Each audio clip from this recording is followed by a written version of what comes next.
imperative that we pay attention to what is going on in our schools.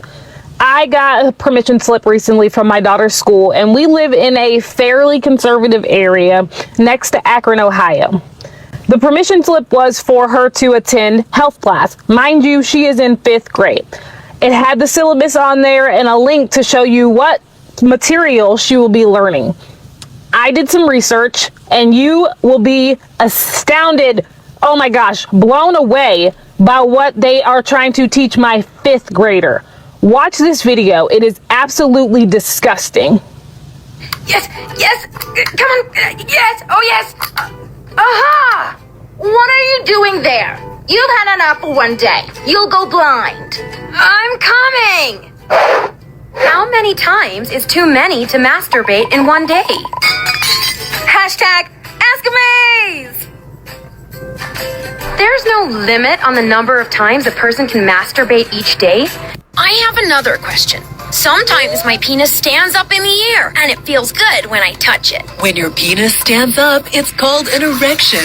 Girls also have a private part that they may want to touch because it feels nice. The clitoris. It's okay. Mind you, I'm reminding you, the video is for 5th graders. And we, on the right, are saying that the left is trying to over-sexualize our children. This is exactly what we're talking about. And they want to gaslight us and pretend that it's not happening. In what world does a 5th grader need to learn how to masturbate? Now, this is just the beginning. They start in 5th grade and they work their way up. Here are just some of the videos that are on this Amaze website. I encourage you to go check them out yourself. This is not the only website that they will use to teach our children as well. The sad part is, in order to get federal funding, they have to do these programs. When you're born, your sex is assigned in a medical way, but the sex listed on your birth certificate may not necessarily match your gender identity. Gender identity is a person's inner experience of who they are in terms of gender, their deep personal sense of being male, female, a blend of both, or neither. And while many people have a gender identity that's the same as their assigned birth sex of female or male, that's not always the case, because gender exists on a spectrum. Like transgender, which means a person whose gender identity is not consistent with their assigned birth sex.